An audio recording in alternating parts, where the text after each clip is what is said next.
Euzubillahimineşşeytanirracim. Bismillahirrahmanirrahim. Əziz müsəlmanlar, dəyərli insanlar, Allahın salamı ilə salamlayıram hamınızı. Assalamu aleykum və rahmetullahi və barakatuhu. Ramazan ayınız inşallah yaxşı keçməkdə olar. Allah ibadətlərinizi, oruclarınızı qəbul eləsin inşallah. Bugünkü bizim Quran-ı Kərim söhbətimizdə Qurandan dəlil, sübut ilə əlaqəli olacaqdır. Bu barədə Quran-ı Kərimdə 49 ayə keçməkdədir. Dəlil, sübut, fakt deyiləndə biz nə anlayırıq? Bu dünya məsələsində də biz hər bir işdə, hər bir məsələdə, hər bir layihədə, hər bir işin vacibiyyəti üçün lazım olan məsələdən biri də dəlildir, sübutdur, faktdır. Hər hansı bir işdə bu vacibdir. Dəcə Cinayət Məcəlləsində də bu halların olmasa, dəlil, sübut, fakt halları olmasa, hər hansı bir cinayətkarın əgər faktla, sübutla, dəlillə dəqiqləşdirilməsə, cinayətkarın cinayəti sübutlanmaz. Bir işin bir cinayəti etməsi üçün əgər cinayətkar cinayəti eləyibsə, onun sübutu lazım. Yoxsa cinayəti işləməyən adamın üzərinə cinayət atarlar və yaxud da bunun kimi hadisələr baş verərlər. Və bunun kimi hadisələrin baş verməməsi üçün və yaxud da hansısa raznaqlazid, anlaşılmamazlıq olmaması üçün hər bir sahədə, hər bir işdə dəlil, sübut, fakt lazımdır. İndi Quran-ı Kərimdə də Uca Allahın kitabında da bütün məsələləri bizə ayrıntılı şəkildə dəlillərlə, sübutlarla bizə izah edir. Dəlil bir şeyin vacibiyyəti üçün lazım olan faktordur. Bir şeyin vacibiyyəti üçün lazım olan faktordur. Dəlil. Dəlil, sübut, fakt olaraq da bilinir. Həm dəlil, sübut, fakt olaraq bilinir. Bu şeylər biz bilmək məcburiyyətindəyik. Əgər bu əlimizdə bir dəlil, sübut, fakt olmasa, bir şeyə insanın elə bir ki, onu həyata keçirilməsində onda ürəyindən olmaz. Bir şeyi sübutla, dəlillə biz həyata keçirsək, daha da o məsələ ürəyimizə daha da yatar. Hüquqi çalışmalarda bir şeyi təyin etməyə doğru istifadə edilən bir metoddur hüquqi işləmlərdə. Bu çalışmaların qərara varılarkən hansı faktların diqqətə alınması və ya hansının diqqətə alınmaması vacib olduğunu bildirir. Bu amillər dəlillər, bəlgəsəl, maddi, mənəvi, isbat dəlili, cinayət dəlilləri və s. və ya elə dəlillər də vardır ki, yalancı şahidlik edilərək uydurmaları da dəlil olaraq da qəbul edilənlər də əfsuslar olsun ki, vardır. Yalancı şahidlik edərək də yalanı dəlil kimi istifadə edənlər də vardır, əfsuslar olsun ki. Dəlillər öz arasında fərqli bölümlərə ayrılırlar. Kəsin və təqdiri dəlil olmaqla iki fərqli dəlil mövcuddur. Kəsin dəlillər hansılardır? Kəsin dəlillər arasında dəqiq hökm, Allahın fərzi və Allahın sünnəti yer alır. Dəqiq hökmlər, Allahın fərzi və Allahın sünnəti, o da Allahın bildirdiyi Quran yolu ilə. Bunlar kəsin dəlillərdir. Bunlar Quranda insanların yaşantısı üçün doğruları insanlara bildirən hökmlər, dəlillər toplusudur. Yoxsa sünnət Peyğəmbərin sünnəti deyə onun söz və davranışlar deyildir. Bizdə ənənəvi din anlayışında sünnət deyiləndə Allahın fərzi, Peyğəmbərin sünnəti nəzərdə tutulur. Peyğəmbərin sünnəti də elə bil ki, Peyğəmbərin söz və davranışları burada nəzərdə tutulur. Sünnət deyiləndə bütün insanların getmək vacib olan doğru yol nəzərdə tutulur. O doğru yolda Allahın bildirdiyi Quran yolu ilə getməkdir. Yoxsa Peyğəmbərin söz və davranışları deyildir. Peyğəmbərin özü, bütün peyğəmbərlərin özləri də özlərinə nə vəhiy olunubsa, yalnız onlar ona uyarlar. Onları həyata keçirərlər. Peyğəmbərlər özlərindən bir şey niyə desin ki? Onlar ancaq Allah onlara nə vəhiy edirsə, bizə onu çatdırarlar. Özləri də ona uyarlar. Allahın sünnəti, Allahın bildirdiyi doğru yol ilə getməkdir. Bu da yalnız Qur'anla təqdiri dəlillər arasında tanıq elə bir ki, şahid ifadəsi və ədalətli hakim incələməsi yer alır. Bu təqdiri dəlillər arasında bu incələmələr yer alır. Biz dində hər hansı bir işin, məsələnin həlli üçün Quranın təməl əsaslarından olan ədalətlə hökm Quran yolu ilə verməliyik. Mən Qurandan söz edəndə bütün insanlar deyirlər ki, sən Quran deyirsən, niyə Qurandan söz eləyirsən deyirlər və dərslərimi də Quran yolu ilə niyə aparırsan deyirlər. Mən deyirəm, Allahın bizə əmir etdiyi Quran yolunu getməyib də başqa bir insanların uydurduğu yolları mən niyə axtarım? Heç bir şəkkə, heç bir şübhəyə yer olmayan, aydın və təmiz olan, bizim yaşantımız üçün vacib olan Quran ayələrini mən çalışıram ki, həm özüm yaşayam, həm də insanları bu Quranı yaşamaya dəvət edirəm. Mən insanları Qurana dəvət edəndə ağılsız insanların əksəriyyəti mənə Quranist deyirlər. Niyə Qurandan söhbət edirsən, niyə müridləri danışmırsan, o imamlardan söhbət etmirsən, nə bilim uydurmaları, elə bil ki, hədislər Peyğəmbərin vəfatından 200 il sonra yazılmağa başlayan sözlərdir Peyğəmbərə nəql edilən. Onların çoxu elə bil ki, Peyğəmbərin ağzından çıxmayan sözlərdir. Peyğəmbər belə deyib deyə danışılan sözlərdir.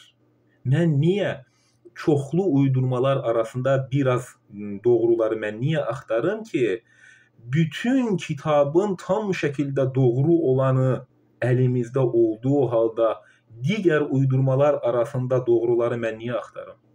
Çoxlu uydurmalar arasında bir neçə doğru mən niyə axtarım? Mən niyə uydurmalara vaxt öldürüm? Mən əgər vaxtı buna verəcəyəmsə, vaxtı buna həsr eləyəcəyəmsə, mən Allah üçün Allahın bizə əmr etdiyi Quran yolunu araşdıraram və sizi də bunu araşdırmaya təşviq etməyə çalışaram və sizi də Quranla maarifləndirin deyərəm. Quranla yaşayın deyərəm. Onu anlayaraq öz dilinizdə yaşayın deyərəm.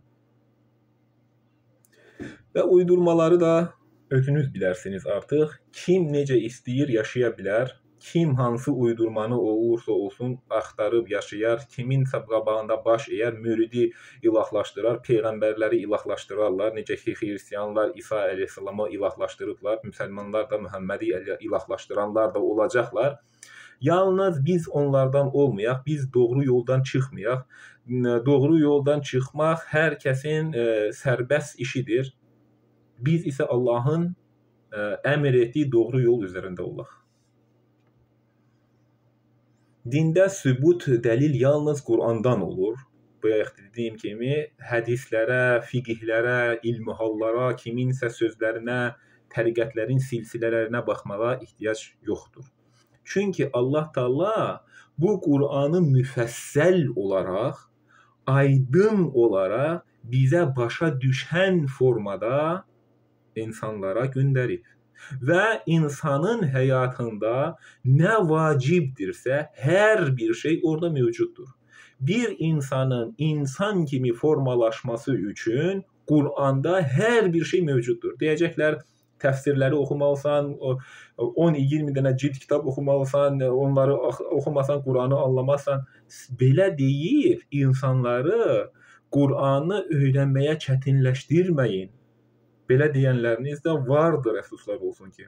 Mən hər zaman sizə Qur'anın asan kitab olduğunu, onu anlamaq üçün evdə oturub özünüz oxuyub başa düşən kitab olduğunu sizə mən deyirəm hər zaman, hər an. Bəziləri də deyəcəklər ki, siz onu öz dilinizdə oxumaya bilməzsiniz, onun üçün onlarca təfsiri oxumalısınız. O kitabları oxumasanız Qur'anı siz anlamazsınız. Mən insanlara bir kitab, bu boyda kitabı oxumağa dəvət edirəm. O Qur'anın qalınlığı bu qədərdir. Siz bu qədər qalınlıqda onlarla kitabı oxumağa insanları təşviq edirsiniz. O da olmayacaq bir şeydir. Mən bu yoğunluqda bir Qur'anı insanlara oxutmağa, onu öyrənməyə, ona vaxt ayırmağa, gündə bir 10-15 dəqiqə ona həsr etməyə mən insanları bu yola çağırmağa dəvət edirəm. Qur'anı elə bil ki, siz anlayan dilində siz onu oxuyub başa düşməzsiniz, onun üçün təfsirlər oxumaq məcburiyyətindəsiniz deyə Qur'anı çətinləşdirərlər və onlarla kitabı da oxuyan olmayacaq. Xatiyabı hələ ki, bir dənə Azərbaycan dilində bir dəfə belə olsa o Qur'anı öz dilinizdə oxuyun. Orada bəzi tərcümə səhvlərə yer verən tərcüməçilər də vardır.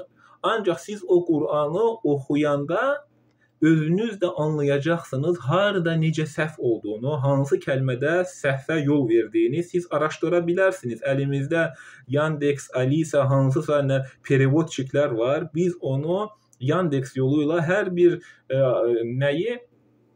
bir ayəni tərcümə eləyib baxa bilərik, hansı ayə nə məna kəsb etdiyini. Mən dəyərli insanlar, əziz müsəlmanlar, Allaha təslim bəndələr, sizi Qur'anı, onu oxuyub öyrənməyə dəvət edirəm. Bəzi insanlar sizi onu çətinləşdirəcəklər. Kim onu siz anlayan kitab deyil, sizin o qədər ağlınız yoxdur, onu anlamaqdan ötürü onlarla mənası var bir dənə kəlmənin deyərək çətinləşdirənlər olsa, bilin ki, onlar sizi haqdan döndərməyə çalışırlar. Seçim sizindir. 23 il ərzində Peyğəmbərə Qur'an nazil olub, o dövrdə də Qur'an qələmə alınmaya başlayıb və günümüzə qədər də heç bir şəkkə şübhə olmadan Allahın izni ilə bizim əlimizə çatıb və qiyamətə qədər də Qur'anın qoruyacağına görə Allah öz kəlamında bildirir.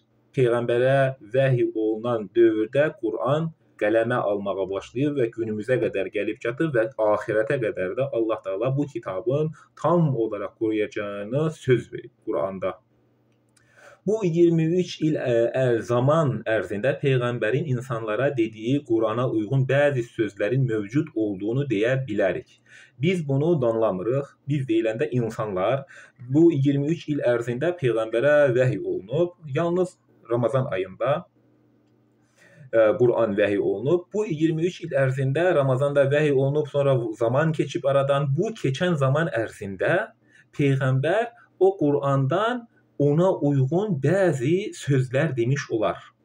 O sözlər də biz hədis deyə bilərik. Hədis deyiləndə burada şiddətli səhvə yol verənlər də var.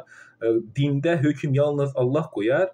Allah qoyduğu halda bəziləri elə bil ki, dində hökm Peyğəmbər də qoyar kimi yanlışlara yol verən bəzi insanları dində çaşdıran insanlar da vardır.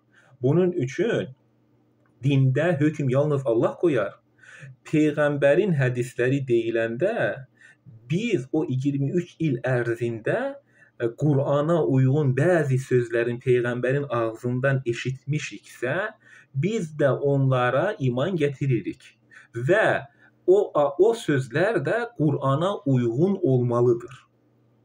Qur'ana uyğun olmayan o qədər uydurmalar biz görürük ki, Buxari, Müslim, Əbu Davud və digər Şiə və Sünni kitablarında Qur'ana uyğun olmayan küllü miqdarda hədisləri biz görürük ki, biz bunu qaynaq deyə götürə bilmərik. Bunlar dində qaynaq deyillər. Dində qaynaq yalnız Qur'andır. O 23 il ərzində də Peyğəmbərin ağzından çıxan sözləri də hədis deyə bilərik. onlar da Qurana uyğundursa biz qəbul edə bilərik. Yoxsa uydurmaları din deyə, bir din yaşayırıq deyə uydurmaları, hər insanın ağzından çıxan söz bu peyğəmbərin sözü və davranışı deyə, bu peyğəmbərin sünnətidir deyə hər bir uydurmanı din deyə yaşayıb dinə uydurmaları soxuşdurmağın mənası yoxdur. Quranda yalnız Allah bizə nə əmr edibsə biz onu yaşamaq məcburiyyətindəyik. Yaşamaya da bilərsiniz, özünüzün işidir. Çünki peyğəmbər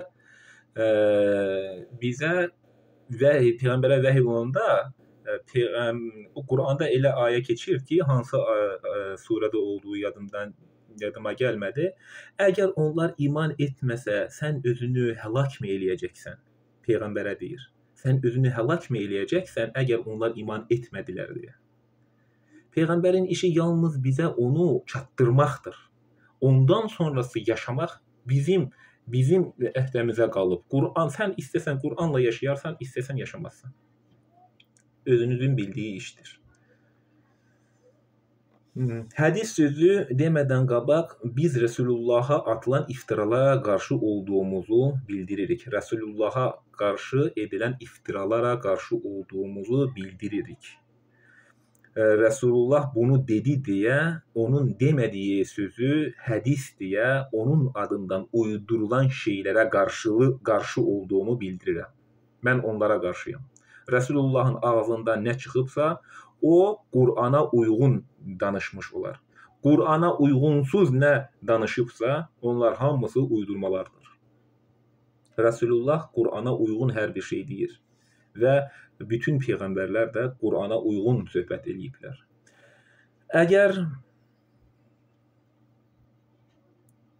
Əgər peyğəmbər hədis deyibsə, bunların hamısı Qur'an hökmləri ilə uyğun olmalıdırlar, bayaq dediyim kimi. Əgər Qur'ana uyğun deyillərsə, onlar uydurmadır, kiminsə sözləridir, söyləntiləridir.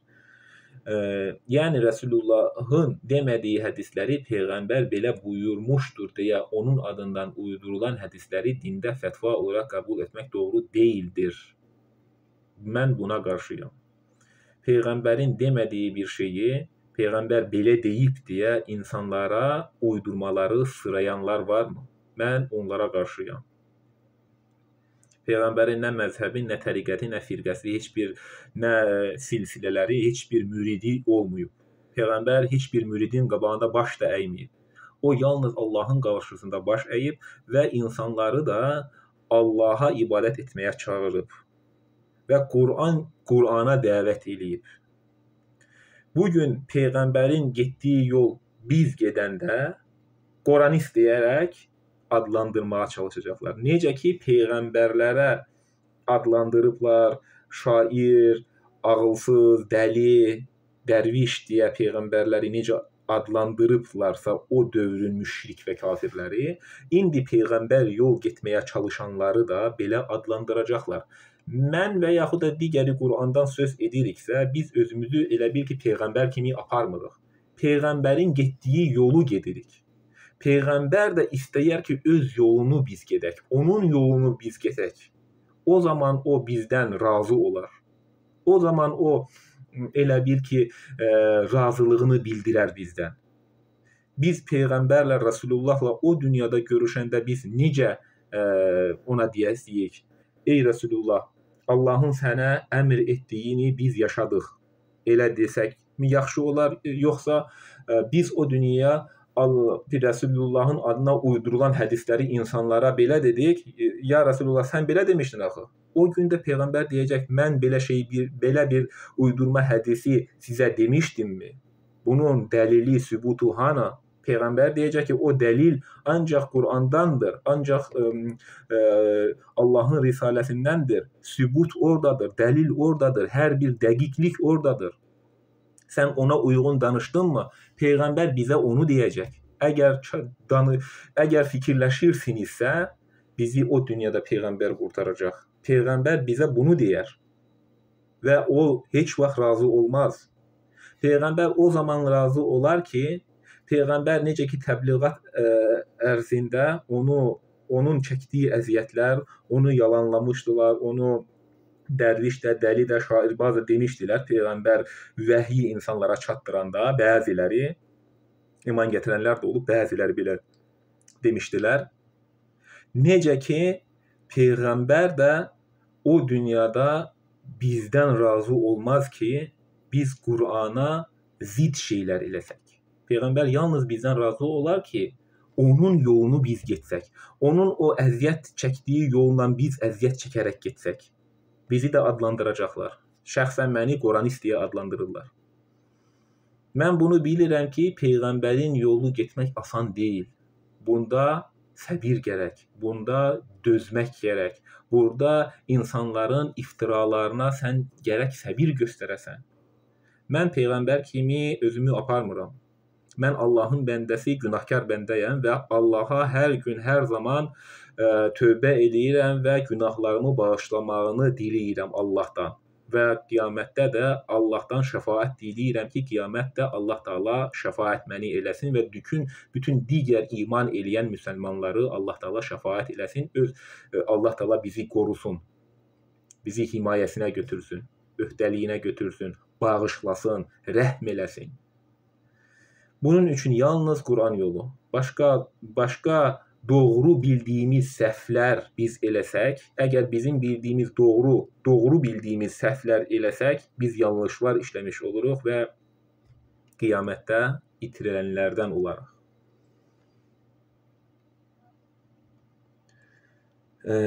Yəni Rəsulullahın demədiyi hədisləri Peyğəmbər belə buyurmuşdur deyə onun adından uydurulan hədisləri dində fətva olaraq qəbul etmək doğru deyildir. Dində hökm yalnız Allah qoyar. Peyğəmbərin dində hökm qoymağa heç bir peyğəmbərin səlahiyyətləri yoxdur. Onlar yalnız özlərinə vəhy olunana uyarlar və onlara nə vəhy olunubsa onlar uyarlar.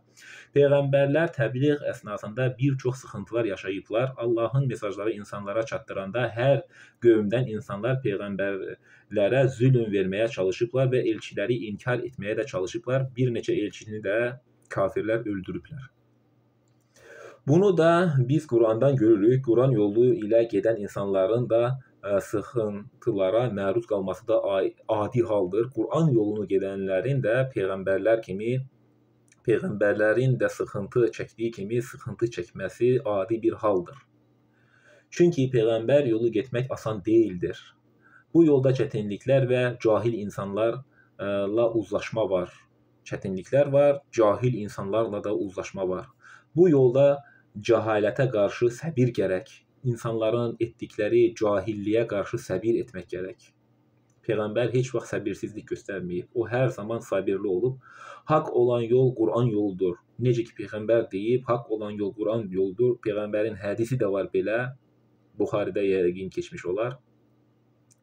Haqq yolu Quran yoludur. Yəni Quran yolu, doğru yol bu yoldur. O da bu yoldan gedib, bizi də bu yoldan getməyə çağırıb Peyğəmbər əleyhissalam. Çünki iman əhli Quranın çətin bəzi insanlar, çünki iman əhli Quranın çətin, anlaşılmayan kitab olduğunu deməz. Bu yolda cəhalətə qarşı səbir gərək. Haqq olan yol Quran yoludur. Quranı anlayaraq öz dilimizdə oxuyaq. Anlayaraq onu oxuyaq. Quranı sizə çətinləşdirməyə çalışanlar da qulaq asmayın. Elə bil ki, Quranı sizə çətinləşdirməyə çalışanlar ki olacaqlar, onlara qulaq asmayın. Bunu sən anlamazsan, bunun çox çətin kitabdır deyən olsa qulaq asmayın. Çünki iman əhli Quranın çətin, anlaşılmayan kitab olduğunu deməz. İman eləyən insan Quranın çətin, anlaşılmaz kitab olduğunu deməz. İman eləyən insan. İmansızlar deyərlər. İmansız insanlar deyərlər ki, bu Quran anlaşılmaz kitabdır, bu Quran çətin kitabdır, bu Quranı sən anlamazsan. İmansızlar belə deyərlər. İmanlılar da deyərlər ki, bu Quran necə Allah müfəssəl kitab, izah eləyən, aydın başa düşən kitab, necə Allah Taala Quranda deyirsə, İman əhli də belə deyər. İnkar əhli də onu oxumamaya, anlamamaya, çətinləşdirməyə çalışarlar, inkar eləyənlər də. Bunu yalnız ağlını işlətməyənlər deyə bilərlər. Yəni bu kitab çətin kitabdır, anlaşılmaz kitabdır. Yəni ancaq bunu ağlını işlətməyənlər deyə bilərlər. Quran ayələrinə keçək. Bəqərə 148. Hər kəsin üz tutduğu bir qibləsi vardır. Yaxşı işlər görməkdə bir-birinizlə yarışın. Hər zaman yaxşılıq etməkdə yarışın bir-birinizlə. Harada olursunuzsa olun, Allah sizin hamınızı bir yerə toplayacaqdır. Qiyamətdə Allah bizi bir yerə toplayacaq. Şübhəsiz ki, Allah hər şeyə qadirdir. Kimin nə vaxt, harda öldüyünə baxmayaraq Allah bizi bir yerə toplayacaq. İstəsə insan Antarktidada ölsün, istəsə insan Amerikada ölsün, istərsə Suriyada ölsün, fərqi yoxdur. Allah bizi bir yerə toplayacaq. Hara səfərə çıxsan, namaz qıldıqda üzünü Məscidül-Hərama tərəf çevir, Kəbəyə yəni. Çünki bu sənin Rəbbindən gələn haqdır. Allah sizin etdiklərinizdən xəbərsiz deyildir. Məscidül-Həram deyiləndə həram bölgəsi, orada can və malın son dərəcə qorunması üçün Allah Taala ora haram bölgə adlanır. Orada müharibə, orada adam öldürmə, bu kimi hadisələr orada haramdır. Onun üçün ora haram bölgə adlanır. Hara səfərə çıxsan, Allah sizin etdiklərinizdən xəbərsiz deyildir. Hara səfərə çıxsan, namaz qıldıqda üzünü Məscidül-Hərama tərəf çevir. Harda olursunuzsa olun, üzünüzü ona tərəf çevirin ki, zalımlardan başqa heç kəsin sizə qarşı bir dəlili olmasın. Onlardan çəkinməyin, məndən çəkinin. Allah Taala deyir, zalımlardan çəkinməyin, məndən çəkinin. Haqqı deməyə də çəkinməyin. Yaxınlarınızın əleyhinə olsa da Allah Taala deyir, haqqı deməkdən çəkinməyin. Hansısa mənfəətə görə bu yaxınımdır, bu onun xətrinə dəyəcək deyə düşünməyin. Nə qədər hörmət eləyən adam olsanız, kimin qarşısında olursunuzsa olun, Allah Taala deyir, Qurandan haqqı deməkdən çəkinməyin. Bir adam əgər cahillik eləyirsə, sən onu cahillik eləyərək qoya bilməzsən. Ən yaxın adamın olsa belə. Sən ona bildir. O bilsin, anlasın. Ondan sonra onun eləyib eləməməsi özünün işidir. Çünki Allah Taala deyir, bu Quran xatırlatmadır. Biz əgər cahil bir insan Allaha şirk qoşursa, ibadətdə şirk eləyirsə, şirkə yol verirsə, o bəlkə də ağılsızlıqdan eləyə bilər, bəlkə də bilməməzlikdən eləyə bilər, bəlkə də cahillikdən eləyə bilər, bəlkə ataların uydurmalarını eləyə bilər. Allah Taala deyir, bu Quran xatırlatmadır. Sən onu xatırlat. Arada bir insana Quran ayələrini xatırlat ki, insan özünə gəlsin. Mən də sizə olan nemətimi tamamlayın və bəlkə siz doğru yola yönələsiniz. 151-ci ayə. Həmçinin öz içərinizdə ayələrimizi sizə oxuyan, sizi günahlardan təmizləyən kitabı və hikməti də sizə öyrədən, habelə bilmədiklərinizi də sizə öyrədən bir elçi göndərdik. Bizim bilmədiyimiz şeyləri öyrətməkdən ötürü elçi göndərir və Allah öz hökmlərini Peyğəmbərə göndərir. Bu elçinin gətirdiyinə uyun, Qurana. Siz məni yad edin ki, mən də sizi yad edim. Mənə şükür edin, məni inkar etməyin. Allahı unutmayın, hər zaman onu uca tutun və yalnız Allaha şükür edin. Allahı unutmayın ki, Allah da bizi unutmasın. Ey iman gətirənlər, səbir etmək və namaz qılmaqla Allahdan kömək diləyin. Həqiqətən Allah səbir edənlərlədir. Hər zaman səbirli olun. Əfsuslar olsun ki, günümüzdə səbirli insan görmək mümkün deyildir. Namaz qılan da, namaz qılmayan da elə bil ki, səbirsizdir. Niyə bu qədər səbirsizlik? Niyə özümüzdən çıxırıq? Niyə bu qədər aqressiya var bizdə? Həm namaz qılan, həm oruç tutan, həm namaz qılmayan, həm oruç tutmayan fərqi yoxdur. Səbirlilər də var. Ancaq səbirsizlik baş alıb gedir. Niyə biz səbirsizlik? Niyə özümüzü biz kontrol eləyib özümüzü ələ ala bilmirik? Niyə? Nə üçündür bu insanlara qarşı nenavist, insanlara qarşı gnev özümüzdən çıxma? Niyə? Niyə özümüzü ələ ala bilmirik? Allah rızası üçün niyə səbir göstərə bilmirik? Allah rızası üçün bir insanla danışanda o insanla mülayim danışa bilmirik? Həmən o Quranistdir, o bizdən deyildir deyə niyə silib atırsınız? Allah köməkləri olsun. Allah səbirli olmaya bizi çağırır. Allahın isimlərindən biri də Əs-Saburdur. Allah da bizi səbirli olmağa çağırır. Ali İmran 69 kitab əhlindən bir zümrə sizi azdırmaq istəyər. Kitab əhlindən bir zümrə bizi azdırmağa da istəyər. Azdıranlar da var. Din yolundan insanları nə qədər azdıranlar var. Din yolundan insanlara nə qədər aldadanlar var. Din yoluyla Allahla insanlara nə qədər aldadanlar var. Çoxdur.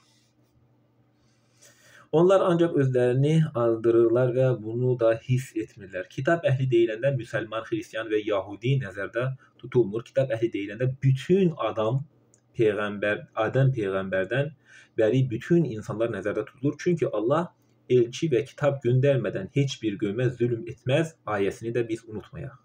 Kitab əhli deyiləndə bütün insanlığa Allah Taala kitab verib. Bu dünyada olan elə bir insan yoxdur ki, Allah Taala onlara kitab verməsin. Kitabları təhrif ediblər, unutublar, dini təhrif olunub da onun üçün o dinin Adəm əleyhissalama hansı din göndəribsə Muhammedə də o dini göndərib. Hansı kitab Adəmə göndəribsə Muhammedə o kitab göndərib. Hansı hökmlər, əmrlər, qadağalar var idi Adəm əleyhissalama, İsa'ya da, Musa'ya da, hamıya Muhammedə də o hökmləri göndərib. Və yalnız Adəm əleyhissalamdan Muhammedə qədər bütün peyğəmbərlərin, qövmlərinin kimin başına hansı qövmə nə baş veribsə, ən axırda da o qövmləri də Muhammed peyğəmbərə çatanda o qövmlər yekunlaşıb və o qövmlərdən Quranda söz keçir. Hud peyğəmbərin, Ad tayfasının, Səmud tayfasının, Nəmrudun, Firavunun, Musanın, kimin hansı peyğəmbər hansı çətinliklərlə üzləşib özünün təbliği vaxtında, təbliği əsasında hansı peyğəmbər nə əziyyətlər çəkib, onların əziyyətləri, onların çəkdiyi əziyyətlər, nə qədər onları adlandırmaları, bəziləri öldürmələri, bu hamısı qövmlərin başına gələn hadisələri peyğəmbərə çatana qədər bunlar peyğəmbərin kitabında Muhammedə çatanda, Peyğəmbər əleyhissalam bizə o kitab çatanda Allah Taala öz kəlamını ona nazil eləyib, peyğəmbər də bizə onu çatdırıb və o dövrdə də peyğəmbər necə peyğəmbərə vəhy olunub, o öz əshablarına onu danışanda da o Quran o vaxtda qələmə alıb. Və heç bir şəkkə, şübhəyə yol yoxdur. Quranda heç bir dənə hərfə də şək yoxdur. Çünki Allah elçi və kitab göndərmədən heç bir qövmü zülm etməz ayəsini biz unutmayaq. İnsanlar bizi daim azdırmaya çalışacaqlar. Bəzi insanlar bizi daim azdırmaya çalışacaqlar. Doğru yolda olanlara da Vahabist, Sələfist, Nurçu, Qoranist deyəcəklər. Niyə? Niyə deyirsiniz? Niyə həmin insanların adından danışırsınız? Bilirsiniz ki, bir insanın adından danışmaq özünüzün ölmüş qardaşınızın əti yemiş qədər günah olduğunu siz bilirsiniz. Bilsəniz bunu etməzsiniz. Çünki Quranda Allah Taala deyir, əgər kimdənsə qeybət eləsəniz ki, bilin ölmüş qardaşınızın ətini yeyirsiniz. Kiminizin xoşuna gələr ölmüş olan qardaşınızın əti yemək, yaxınlarınızın əti yemək. Yeyərsinizmi onu? O qədər günaha batırsınız. Bir söz danışanda digər insanın fikrini bilmədən onun adıyla danışmayın. Birinci fikir bilin, sonra onun adıyla danışın. Onun adıyla özünüz danışsanız bilin ki, ölmüş qardaşınızın ətini yemiş olursunuz o qeybət etdiyiniz üçün və böyük günaha batmış olursunuz. Fasik sizə bir xəbər çatdıranda da o fasiqə inanıb da bir digərinə azarlamayın. Əgər fasik bizə bir xəbər çatdırıbsa, birinci araşdırın. Araşdırın ki, o fasiqin sizə çatdırdığı xəbər doğrudur, yoxsa səhv. Və haqdan döndürməyə çalışacaqlar. Bəzi insanlar bizi haqdan döndürməyə çalışacaqlar. Biz doğru yoldan çıxmayaq. İstəyən doğru yoldan çıxa bilər. Allah Taala seçimi hamıya verib. İstəyən iman edər, istəyən inkar edər. Ey kitab əhli, haqqa şahid olduğunuz halda nə üçün Allahın ayələrini inkar edirsiniz? Haqqa şahid olduğunuz halda niyə Allahın ayələrini inkar edirsiniz? Mən sizə Allahın ayələrini danışıram. Allah Taala deyir, mən sizə danışıram. Siz bəziləriniz deyirsiniz ki, Allahın ayələrini danışmayın. Allahı qoy, oradan söhbət eləmə deyənləriniz var. Onu eşitmək istəməyənləriniz var. Qoranistsən, danışma, düz deyirsən deyənləriniz var. Allah Teala bunun üçün Ali İmran 70-də belə buyurur. Ey kitab əhli, insanlar, kitab verilənlər, Allah Teala Peyğəmbərə vəhiy eləyəndə bütün insanlığa göndərən kitabdır bu. Bu kitabdan Kitay da, Özbək də, Avar da, İngilis də, Fransuz da, Yevrey də, Xristiyan da, Yahudi də, Rus da hamı bu kitabdan sorumludur. Bu kitabdan cavabdehdir hamısı. İnsanlığa göndərilən kitabdır bu. Bunun üçün ey kitab əhli, haqqa şahid olduğunuz halda nə üçün Allahın ayələrini inkar edirsiniz? Allah Teala deyir. Allah Teala deyir, nə üçün və mən və yaxud da bir digəri Allahın ayələrini oxuyan dildə, başa düşən dildə, Azərbaycan, Rus, Türk dillərində danışırıq. Bir digəri də deyir ki, danışma, istəmirəm onu eşitmək. Dediyiniz halda bu ayəyə biz qiyaslayanda nə anlayırıq? Ey kitab əhli, haqqa şahid olduğunuz halda nə üçün Allahın ayələrini inkar edirsiniz? Niyə inkar edirsiniz? Niyə eşitmək istəmirsiniz? Biz atalardan belə gördük, dədə baba dindən belə gördük, biz bunu yaşamalıyıq deyəcəksiniz. Allah Teala deyir, bəlkə onlar səhv ediblərsə, bəlkə onlar yanlışlar içərisində ibadət ediblərsə, Quranda o qədər ayələr var ki, Süleyman, Nuh, Yahya, Muhammed Peyğəmbərə təbliğat eləyəndə onlar, o qövmdəki insanlar deyirdilər ki, müşrik və kafirlər bizim babaların dini buraxıb da, ey Peyğəmbər, sənin dininə mi biz yönələsiyik deyirdilər. Peyğəmbərlər onlara deyirdi ki, əgər mən Allahdan bir Peyğəmbər elçiyəm, Allah da mənə kitab verib və o kitabı da sizə mən bəyan eləyirəm, tövhidi, Allaha təslimiyyətə mən sizi çağırıram. Bu halda da məni inkar mı eləyəcəksiniz? Əfsuslar olsun ki, 25 Peyğəmbərin bu əziyyəti çəkməyənləri olmuyor. Bütün 25 Peyğəmbər bu əziyyətləri çəkiblər. Kafirlər də, müşriklər də onlara inanmayıblar. Əksəriyyət inanıb, əksəriyyət inanmayıb. Bunun üçün Allahın ayələrini danışanda ona Quranı demədən qabaq düşünün, ağlınızı başınıza alın. Bunu mən bütün insanlara demirəm. Hər zaman deyirəm, mənim dediyimi anlayan gözəl insanlar da var. Onlara böyük hörmətim var. Mənim dediyimi anlayan insanlara hörmətim ona görə var ki, onlar Allah rızası üçün Allahın ayələrini anlamaq istəyirlər və Allahın ayələrini anlayırlar, anlamağa çalışırlar. Sizə salam olsun. Böyük hörmətim var belə insanlara və mənim dediyim deyəndə mən deyirəm ki, Allah belə deyib. Mən bunu səsləndirməsəm, heç kim də bunu səsləndirmək niyyətində deyil. Mən bunu səsləndirirəm ki, pis olsa da, xoşunuza gəlməsə də, mənfəətiniz üçün ziyan olsa da, mən bunu sizin üçün səsləndirirəm. Səsləndirirəm onun üçün mən haqqı görməməzliyə vura bilmərəm. Mən haqqa batil donu geyindirə bilmərəm. Mən dindən mənfəət əldə edə bilmərəm. Dindən pul qazana bilmərəm. Bunun üçün mən özümə yox, Qurana dəvət edirəm.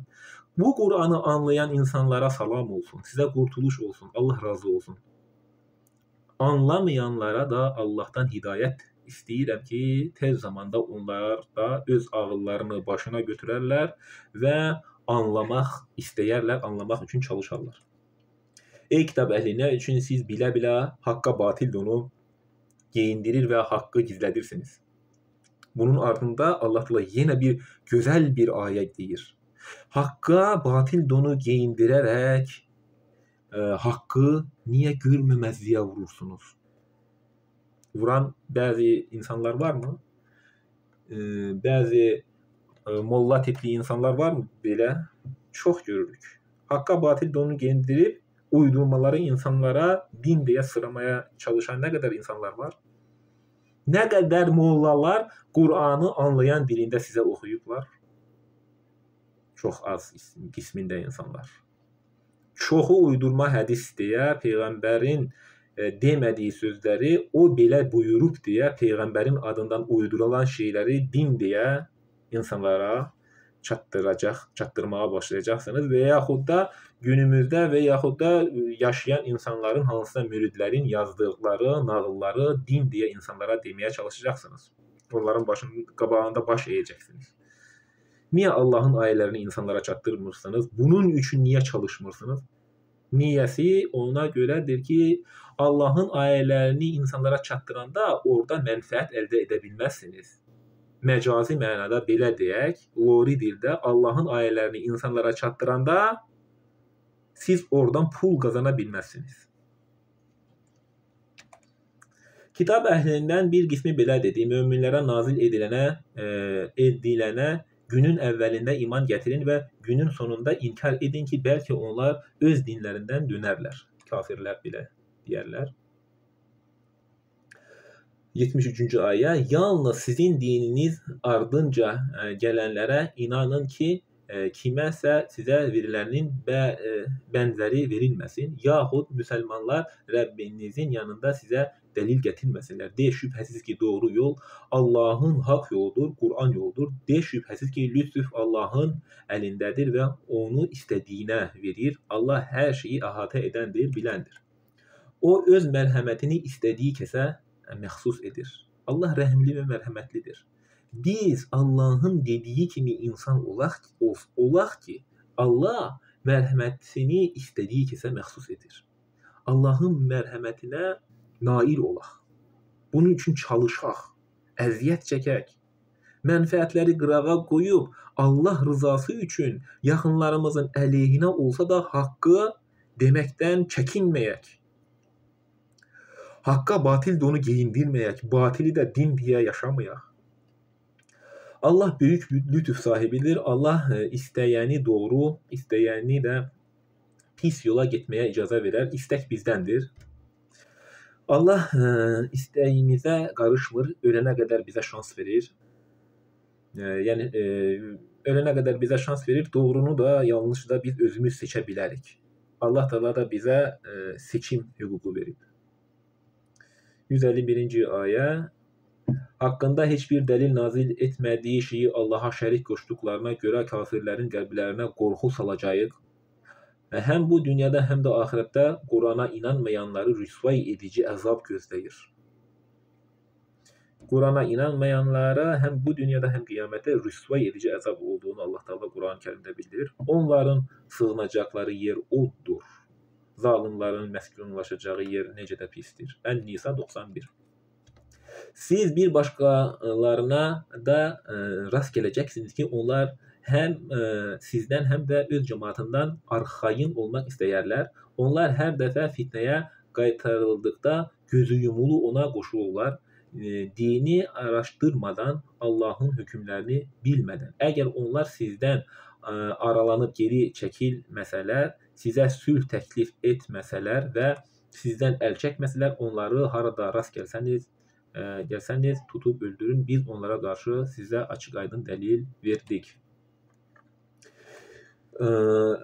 Xəta istisna olmaqla heç bir möminə qarşı bir mömini öldürmək yaraşmaz. Hər kəs səhvən bir mömini öldürsə, bir mömini kölə azad etməli və ölənin ailəsinə qan bahası verməlidir. Qan bahası da kəfarət olaraq və ya pul, qızıl və ya dəyərli bir şey verməlidir.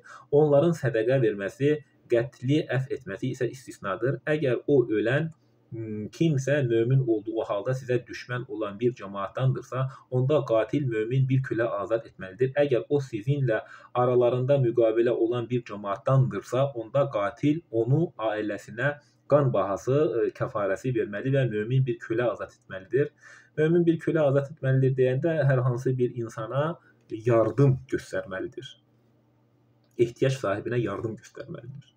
Bunları etməyə imkan tapa bilməyən kəs Allah tərəfindən tövbəsini qəbul olunması üçün 2 ay ardıcılı oruç tutmalıdır. Oruç tutaraq da bunu həyata keçirə bilər. Allah biləndir, müdrikdir. 93-cü ayə, hər kəs qəsdən bir mömini öldürərsə, onun cəzası içərisində əbədi qalacağı cəhənnəmdir. Qəsdən bir mömini öldürsə, bunun cəzası içəridə əbədi qalacağı cəhənnəmdir. Allah ona qəzəblənər, onu lənətləyər və onun üçün böyük bir əzab hazırlayar. Qəsdən öldürmək də hansısa mənasız bir iş üzərində öldürmək. Nə olursa olsun, hər hansı bir mənasız bir dava üzərində bir adamı öldürsəniz, bilin ki, əbədi qalacağınız cəhənnəm. Biz kimi öldürə bilərik? Allah Teala Quran-ı deyir. Əllərini, ayaqlarını çarpaz kəsilə bilər, öz yurdlarından onları sürgün eləyə bilər və asaraq öldürə bilərsiniz. Bunlar terroristlərə aiddir. Terroristlər əgər insanları öldürən insanlardan söhbət edir. Onları tutsanız, terroristləri, onlar etdiyi cinayətə görə onları asa da bilərsiniz, öldürə də bilərsiniz, əl-ayaqlarına çarpaz da gələ bilərsiniz və yaxud da sürgün də eləyə bilərsiniz. Bu hallar haqqında mən danışmışdım. Geniş mövzu bu barədə mənim Quran söhbətimdə var. Sonra kimi öldürür? Sizinlə vuruşanlarla siz vuruşa bilərsiniz. Sizi öldürməyə çalışanları öldürə bilərsiniz. Döyüş əsnasında. Döyüş əsnasında siz kimisə əsir götürsəniz, onlara zülm etməyə Allah Teala icazə vermir. Əsir götürən insanlarla biz ev əhalisi ilə necə davranırıqsa, əsir olan insanlarla elə davranmağımızı Allah Teala istəyir. Halbuki indi əsir götürənlər birisi digərini əziyyət edir, qolunu, əlini kəsir, onları ac susuz buraxır, belə bir şeylər eləyirlər əsir götürəndə. Bu kimi hallarda öldürmələrə icazə var. Bundan başqa öldürməyə icazə yoxdur. Zina edəni öldürürlər. Zina edən qadını daşqalaq eləyirlər. Elə bir ki, zina ayəsi nazil olmuşdu. Hədis belə uydurma bir hədis var. Buxarıda yəqin keçir. Bilmirəm dəqiq harda keçir və yaxud da söylənti rəvayət də ola bilər. Hansısa keçi o dəriyi yeyib, o öldürmə ayəsi ortadan qalxıb. Belə uydurmaları da danışanlar var. Halbuki zina edən qadına və kişiyə 100 çubuq vurun, onu da bədənində yara almayacaq şəkildə vurun ki, o da insanlara ibrət olsun. Yoxsa daşqalaq eləyib insanları öldürən, bu kimi hallar eləyən cahil müsəlmanlar da vardır. Ey iman gətirənlər, Allah yolunda döyüşə çıxdığınız zaman kiminlə vuruşacağınızı yəqin edin və sizə barış təklifində olan şəxsə dünya həyatının fani mənfəətə can ataraq sən mömin deyilsən deməyin. Beləcə onun barış təklifinə geri çevirməyin. Allah yanında çox qənimətlər vardır. Əvvəllər siz də belə ediniz. Allah sizə mərhəmət göstərdi, mömin oldunuz. Odur ki, kiminlə vuruşacağınızı yəqin edin. Kiminlə vuruşacağınızı bilin. Şübhəsiz ki, Allah nə etdiklərinizə xəbərdardır. Kiminlə vuruşacağınıza diqqət edin. Çünki kimlərinsə mənfəəti üçün edilən döyüşlər də ola bilər. Kimsə mənfəət əldə eləmək üçün, qazanc əldə eləmək üçün edilən döyüşlər də var və yaxud da siz bu döyüşə gedib vuruşa da bilərsiniz, amma kiminlə vuruşduğunuzu siz bilmirsiniz və yaxud da bilməyən bir insanı öldürə bilirsiniz və yaxud da günaha da batara bilərsiniz. Bunun üçün Allah Teala deyir, kiminlə vuruşacağınızı yəqinliklə bilin. Sizinlə vuruşanlarla vuruşun. Mənfəət uğrunda vuruşa bilməzsiniz. Hər hansı kiminsə istəyi üzərinə vuruşa bilməzsiniz. Ringlərdə olan döyüşlər də belədir. 2 nəfər vuruşur, döyüşür, bir-birini ağzını, burnunu dağıdır. Bu nə qədər doğru ola bilər? Bu doğrudurmu? Belə bir şey eləmələri Qur'ana uyğundurmu? Sporla məşğul olun, hər hansı bir növ sportla məşğul olun. Ancaq döyüşərək, bir-birini vuraraq, öldürərək, nokaut eləyərək belə işlər eləmək nə qədər doğru olar? Allah bundan razı olarmı? Belə bir sual verin. Birinin vurub ağzını, burnunu ringdə dağıtması. Allah nə qədər razı olar bu kimi əməllərdən? Onu vur, onu qıraqdan da baxanlar, o ringdə döyüşənlərə bu iki tərəf olur hər bir döyüşdə. O bağıracaq, onu vur. O birisi bağıracaq, onu vur, dağıt onu, burnunu dağıt, boğ onu. Nə qədər doğru olar belə şeylər? Özünüz artıq qərar verin. Münafiqlər həqiqətən də Allahın aldatmağa çalışırlar. Allahı aldatmağa çalışırlar. Quranı anlamazsınız deyə. Halbuki Allah onların oyunları özlerine çevirir. Onlar namazda durarken könülsüz kalkar, özlerini cemaata gösteriş ederler ve Allah'ı oldukça az yad ederler. Münafıklar gösteriş için ibadet edenlerdir. 143. ayet onlar imanla küfrün arasında tereddüt edir ve ne bunlara müminlere ne de onlara kafirlere tərəf olurlar. Allah'ın zalim saydığı şəxs üçün hiçbir çıxış yolu tapa bilməzsən. Ey iman gətirənlər, möminləri qoyub kafirləri özünüzə dost tutmayın, yoxsa Allah'a öz əleyhinə açıq aydın bir dəlil verməmək mi istəyirsiniz? Mömin deyiləndə Xristiyan və Yahudidən olan möminlər də olur. Onların da bizim kimi Yahudilərin də, Xristiyanların da bizim kimi möminlər olanlar da var. Bildiyimiz bəzi müsəlmanlardan da daha çox Allah'a təslim olanlar da onların olur. Bunun üçün dost seçəndə insanın Allah'a necə təslim bəndə olduğunuza baxın. Xristiyanların və Yahudilərin bizim kimi iman edənləri də vardır. Müşrik müsəlmanları da dost seçmək də doğru deyildir. Elə bil ki, müşrik müsəlmanı da dost seçmək yaxşı deyildir. Həqiqətən münafiqlər odun ən aşağı təbəqəsində olacaqlar və sən onlara heç bir köməkçi tapa bilməzsən. Tövbə edənlər, əməllərini islah edənlər, günahdan dönüş edənlər, Allahdan möhkəm yapışanlar və öz dinlərini Allaha məxsus edənlər istisnadır. Din Allahındır və təslimiyyət də ona aiddir deyənlər istisnadır. Bunlar möminlərlə birgə olacaqlar. Möminlər isə Allah böyük mükafat verəcəkdir möminlərə. Şükür etsəniz və iman gətirsəniz, sizə əzab vermək Allahın nəyinə gərəkdir? Şükür də etsək, iman da getirsək, Allah bizə niyə əzab versin? Allaha iman səmimi qəlblə olsun və heç bir vasitəsiz şəkildə Allaha dua edin. Heç bir vasitə Allahla arada qoymayın. Allah itaətkar qullarına qarşılıq verən və hər şeyi biləndir. Allah pis sözü ucadan deməsini sevmir, ancaq zülm olunan kimsələrin istisnadır. Allah eşidəndir, biləndir. Əgər bir xeyri aşkara çıxarsanız, yaxud onu gizləsəniz və ya bir pisliyi bağışlanız, bilin ki, Allah əfv edəndir, hər şeyə qadirdir. 153-cü ayə. Kitab əhli səndən onlara göydən bir kitab endirilməyini istəyirlər. Onlar Musadan bundan daha böyüyünü istəyərək Allahı bizə açıq-aşkar göstər demişdilər. Musadan istəmişdilər. Allahı bizə açıq-aşkar göstərdilər.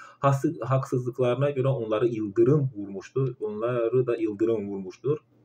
Sonra onlara gələn açıq-aydın dəlillərin, möcüzələrin ardından onlar o buzovu məbud qəbul etdilər. Onlarda olan buzovu elə bil ki, ilah qəbul etdilər. Musa əleyhissalamın qövmündəki insanlar, qövmün kafirləri bunu elədilər. Biz bunu da əfv etdik və Musaya açıq-aşkar dəlillər verdik. Bütün qövmlərin bəzi müşrik və kafir insanları hər zaman peyğəmbərlərə qarşı çıxıblar. Bayaq da dediyim kimi, peyğəmbərlər bu müşrik və kafirlərdən əziyyətlər çəkiblər. Bəzi elçiləri də öldürüblər, Zəkərya kimi peyğəmbərləri də öldürüblər. Peyğəmbərlərə üsyan ediblər. Muhammed və İsa peyğəmbəri də öldürməkdən ötürü onlara da sui-qəsd eləmişdilər və Allahın qüdrəti ilə onlar düşmənlərin əlinə keçməmişdilər. Buna rağmen bütün peyğəmbərlər səbirlə Allahın əmrlərini insanlara çatdırıblar və heç birisi də öz mənfəətini düşünməyiblər. Elə bil ki, Allahın ayələri insanlara çatdıranda onlar öz mənfəətlərini düşünməyiblər. Necə pul qazanım, necə qazanc eləyim, dindən necə qazanc eləyib kimi belə şeylər onlar düşünməyiblər. Onlar yalnız Allah rızası üçün Allahın əmrlərini insanlara çatdırıblar. Çətinliklərə və əziyyətlərə baxmayaraq onlar çaba göstəriblər.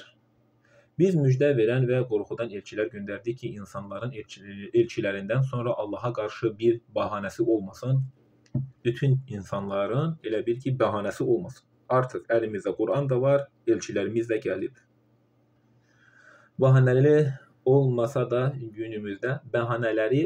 günümüzdə Allahın Qurana uyğun yaşayan nə qədər müsəlman mövcuddur.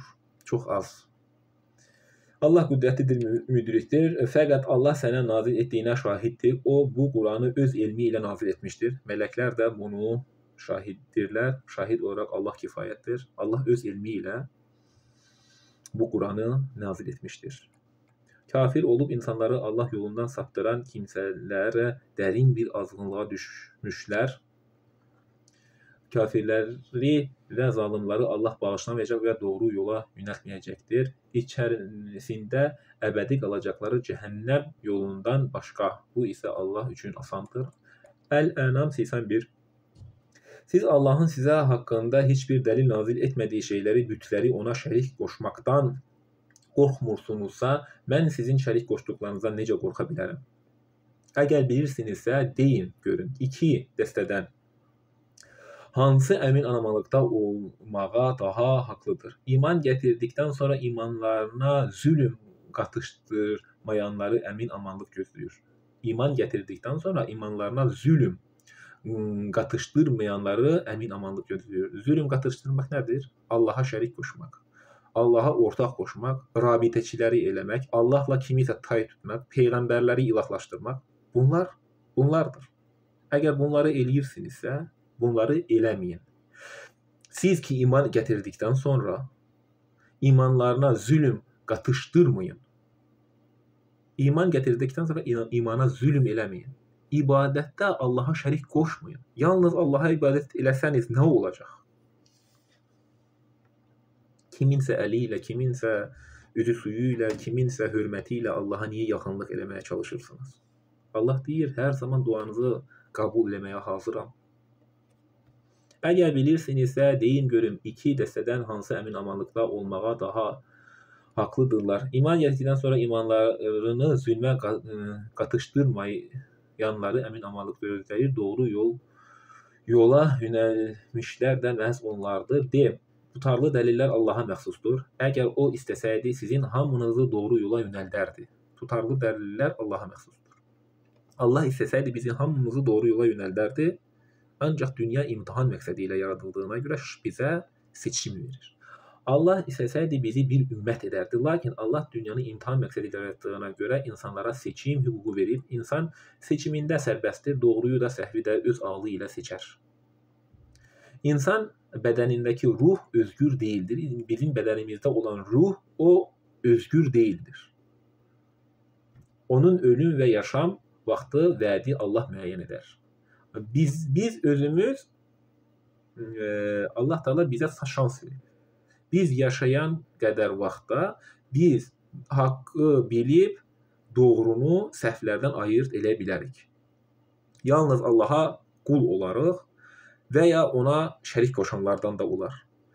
Quranda Allah Teala deyir, möminlərin bəziləri imanda şirk qoşaraq ibadət eləyənlər də vardır. Allah Teala belə bir ayəni niyə göndərsin? Düşündünüzmü? Bəzi möminlər vardır, ibadətdə onlar şirk edirlər. Şirkə yol verirlər.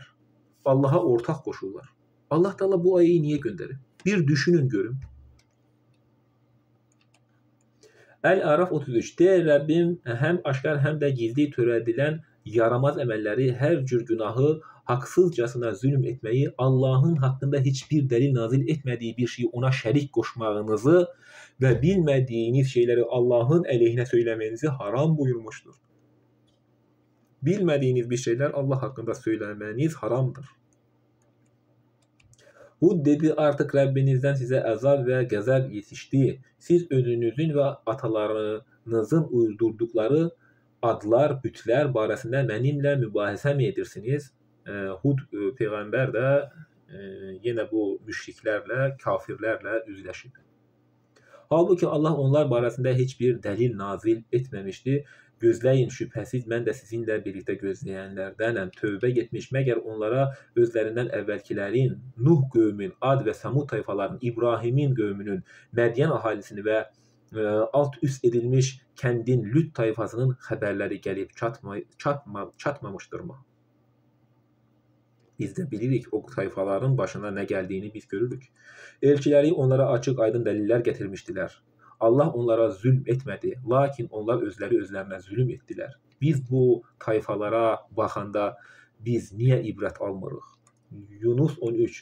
Sizdən əvvəlki nəsilləri də zülm etdiklərinə və elçiləri onlara açıq-aşkar dəlillər gətirdikləri halda onlara inanmadıklarına görə məhv etdik. Biz günahkar adamları belə cəzalandırırıq. Yusuf 40. Ondan başqa ibadət etdiklərini sizin və atalarınızın adlandırdığınız adlardan başqa bir şey değildir. Allah onlara dair heç bir dəlil nazil etməmişdir. Hökm yalnız Allahındır. O əmr etmişdir ki, yalnız ona ibadət edəsiniz. Allahın əmridir. Yalnız Allaha ibadət edəsiniz. Burada dedim hansısa rabitəçi ilə, hansısa vasitəçi ilə Allaha boyun əyin. Allah dedi mi? Allah əmr etmişdir ki, yalnız ona ibadət edəsiniz. Nə anladınız? Vasitəçi varmı? Rabitəçi varmı? Müridləriniz varmı? Şeyxləriniz varmı ortalıqda dolaşan? Yoxdur. Yalnız Allaha. Doğru din budur. Yalnız Allaha ibadət etsəniz, bilin doğru dini o zaman yaşayırsınız. Lakin insanların çoxu bunu bilmir. Bəziləri də öz mənfəətlərinə görə doğru dini bilmək istəmirlər. Doğru dini bilmək istəməyənləriniz olacaq. Öz mənfəətlərinizə görə, öz gəlirlərinizə görə doğruyu bilməyənləriniz olacaq. Doğruyu bilib də bilməyənləriniz olacaq. Eşidən kar və görən körlər kimi. Siz görürsünüz, amma görməməzliyə vurursunuz. Eşidirsiniz, eşitməməzliyə vurursunuz. Allah Teala belə gözəl misal Quranda çəkir bizə. Ən-Nəhl 44. Biz onları aydın dəlillər və kitablarla göndərdik. Peyğəmbərləri sənə də zikri nazil etdik ki, Qur'anı insanlara, onlara nazil olanı izah edəsən və bəlkə onlar fikirləşərlər. Mömin 35. Onlar özlərinə çatmış bir dəlil olmadan Allahın ayələri haqqında mübahisə edirlər. Bu kimi hallar Allah qatında da iman edənlər yanında da çox böyük bir qəzaba və nifrət səbəbidir. Allah kibirli və zorba olan hər kəsin qəlbində belə bir təbiət meydana gətirər. Əş-Şüəra 15. Buna görə də sən tövhidə dəvət et və sənə əmr olunduğu kimi düz yolla get. Tövhidə dəvət et, düz yolla get bu Qur'anla. Onların nəfslərinin istəyinə uyma. Əgər Qur'andan söhbət eləyirsənsə, onların bəzi nəfslərinə uyaraq Qur'anın ayələrini görməməzliyə vurma. Öz mənfəətinə görə və nəfsinə uyaraq o ayələri görməməzliyinə vurma. O ayələri Allah necə əmr edibsə, elə də insanlara çatdır. Mən Allahın nazil etdiyi kitaba iman gətirdim. Mənə sizin aranızda ədalətli olmaq əmr edilmişdir. Bütün peyğəmbərlərə əmr edilmişdir ədalətli olmağa. O onlara olunan əmrdə bizə də o əmr var. Biz də ədalətli olmalıyıq. Biz də Qur'ana uyğun hərəkət eləməliyik, yaşamalıyıq. Allah bizim də sizin də Rəbbinizdir. Bizim əməllərimiz bizə, sizin də əməlləriniz sizə aiddir. Bizimlə sizin aranızda mübahisə ediləcək bir şey yoxdur. Allah hamımızı bir yerə toplayacaqdır. Dönüş də yalnız oladır. Allahın dəvəti qəbul olunduqdan sonra onun barəsində mübahisəyə girişənlərin dəlili Rəbbinin yanında boş şeydir. Onlar dünyada qəzəbə düçar olacaqlar, axirətdə isə onları şiddətli əzab gözləyir. Ən-Nəcm 23. Onlar sizin və atalarınızın qoyduqları adlardan başqa bir şey deyildir. Allah onlar haqqında heç bir dəlil nazil etməmişdir. Onlar yalnız zənnə və nəfslərinin istəklərinə uyurlar. Halbuki Rəbbindən onlara doğru yol göstərən rəhbər artıq gəlmişdir. Əl-Beyyinə bir kitab əhlindən və müşriklərdən inkar edənlər onlara açıq aydın dəlillər gəlməyincə küfrlərindən əl çəkmədilər. Bu dəlil pak səhifələri oxuyan Allahın göndərdiyi elçidir.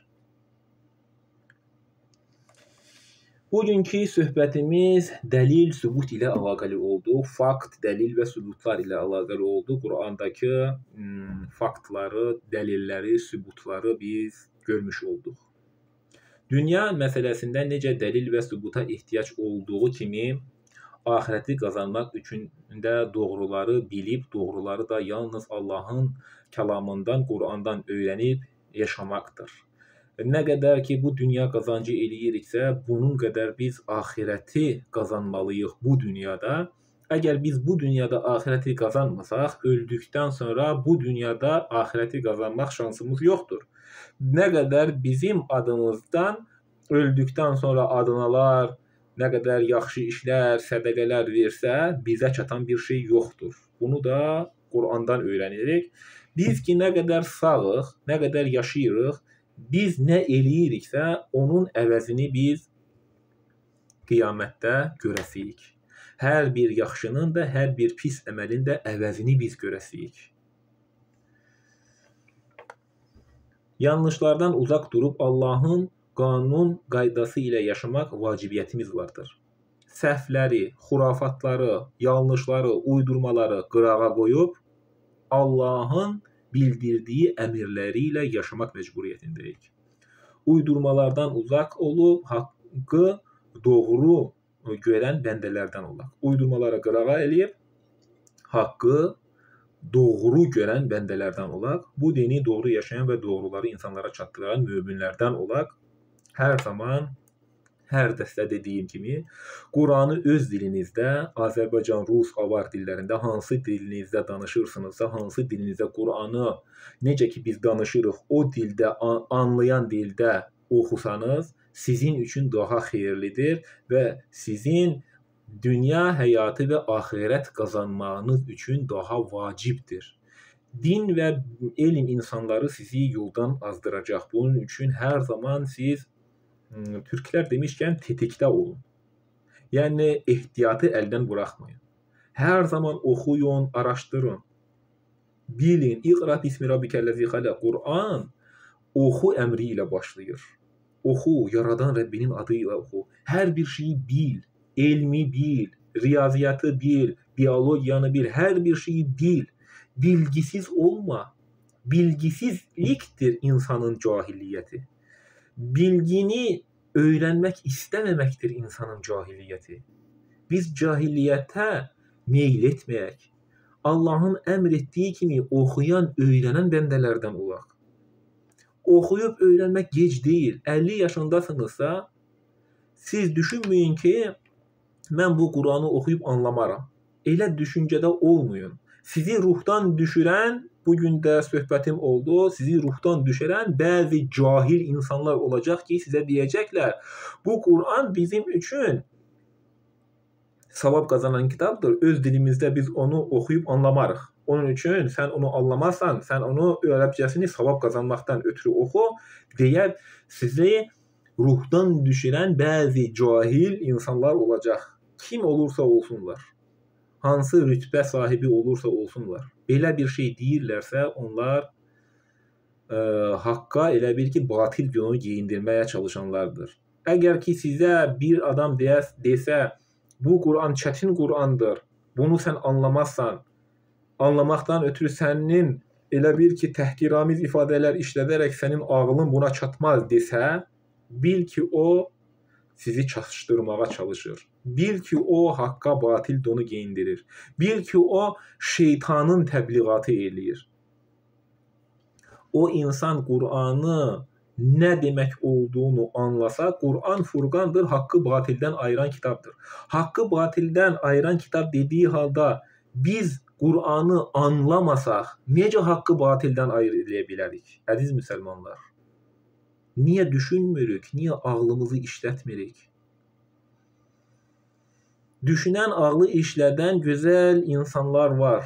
Hamısına mən təşəkkür və minnətdarlığımı bildirirəm. Allah rızası üçün videolara da baxırlar. Mənlə də elə bir söhbətləri də olur. Mən də çox şad oluram belə insanları görəndə, söhbətlər olanda.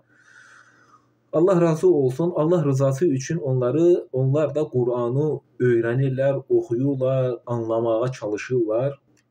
Mən də belə insanlardan razıyam hər zaman. Allah da həmin insanlardan razı olsun. Bu dünyada, axirətdə biz bu dünyada qazanaq. Çalışaq, axirəti biz bu dünyada qazanaq. Əziyyət çəkək. Ramazan ayı, Qur'an ayı olan Ramazan ayında biz Qur'anı anlayaq, öyrənək, çalışaq, çaba göstərək, əziyyət çəkək. Allah ibadətlərinizi, oruclarınızı qəbul eləsin. Allah Taala bu dünyada da, axirətdə də xoşbəxt olanlardan, qabaqda gedənlərdən, irəlidə olanlardan, mömin olanlardan, Allaha təslim olanlardan Allah Taala bizi eləsin. Və aleykum və salam və rəhmətullahi və bərəkatuhu. Sağ olun, var olun.